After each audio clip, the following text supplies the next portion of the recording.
কলকাতার ভোরবেলা, সূর্যের আলো তখনও পুরোপুরি ওঠেনি। শহরটা হালকা কুয়াশায় ঢাকা।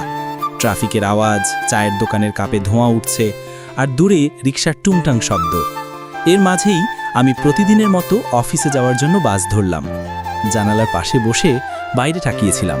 তখনই ওকে প্রথম দেখি, রোদেলা। সাদা সালোয়ারে মেয়েটা দৌড়ে বাসে উঠল।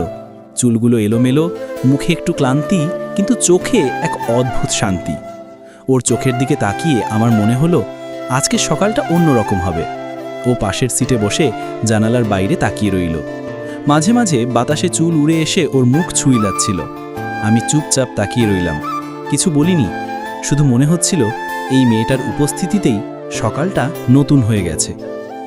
ও নামলো আমার আগের স্টপেজে। নামার সময় একবার ঘুরে তাকালো, এক ঝলক হাসি দিয়ে নেমে গেল। সেদিন সারাদিন অফিসে মন বসেনি।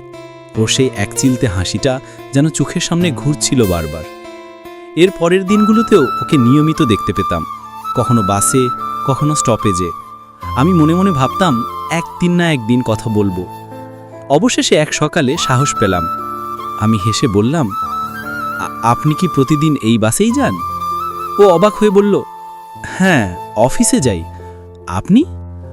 আমিও পাশের অফিসে, প্রতিদিন দেখি আপনাকে। ও হাসল। তাহলে আজ পরিচয় হয়ে গেল। সেদিন থেকেই আমাদের বন্ধুত্ব। প্রতিদিন সকালে একসাথে বাসে চড়া, গল্প করা, হাসাহাসি, কখনো মিষ্টি খাওয়া, কখনো শুধু চুপচাপ পাশে বসে থাকা। রোদেলা ছিল মিষ্টি, ভদ্র আর খুব শান্ত স্বভাবের। ওর চোখে এমন কিছু ছিল যা বলার প্রয়োজন পড়ত না, তবুও সব বলে দিত।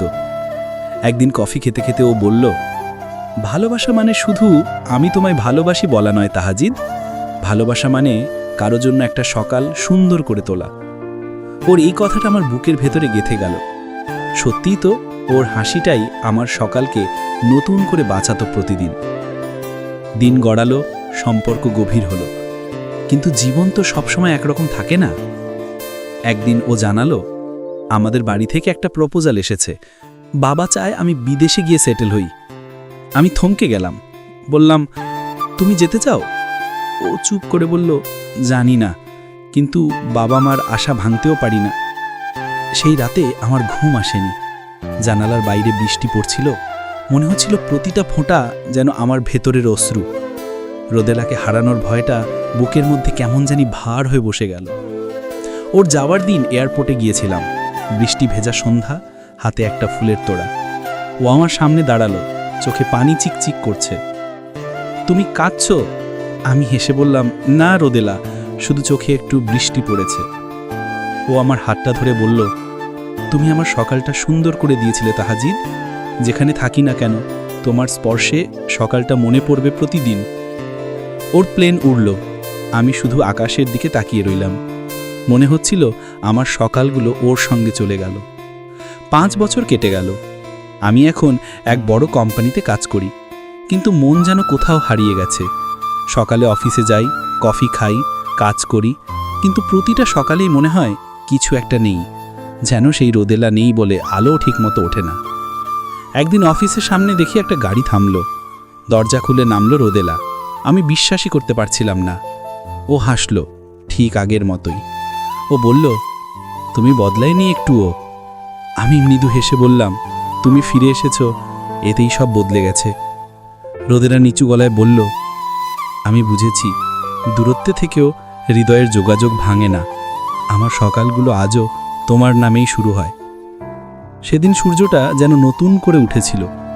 আমার মনে হচ্ছিল জীবনের থেমে থাকা সময় আবার চলতে শুরু করেছে। আমি শুধু ওর চোখের দিকে তাকিয়ে বললাম, তোমার স্পর্শে আমার সকাল আবার ফিরে এসেছে রোদেলা। ও মুচকি হেসে বলল, এবার আর কোনো বিদায় নয় তাহাজিদ, এবার শুধু সকাল আর আমরা। তারপর হাওয়া বইল, আকাশে মেঘ সরে গিয়ে সূর্য উঠল। আমি জানতাম সেই সূর্যটা শুধু আমার নয়, রোদেলার চোখে প্রতিফলিত ভালোবাসার সূর্য, যা প্রতিদিন আমার সকালকে নতুন করে বাঁচিয়ে রাখবে। শেষ কথা, ভালোবাসা মানে একসাথে থাকা নয়, ভালোবাসা মানে দূরে থেকেও একে অপরের সকাল বাঁচিয়ে রাখা। রোদেলা আর তাহাজিদের মতো, যেখানে স্পর্শ মানে শুধু হাত ধরা নয়, মন ছোঁয়া। আমরা এখন হৃদযুগল নিয়ে।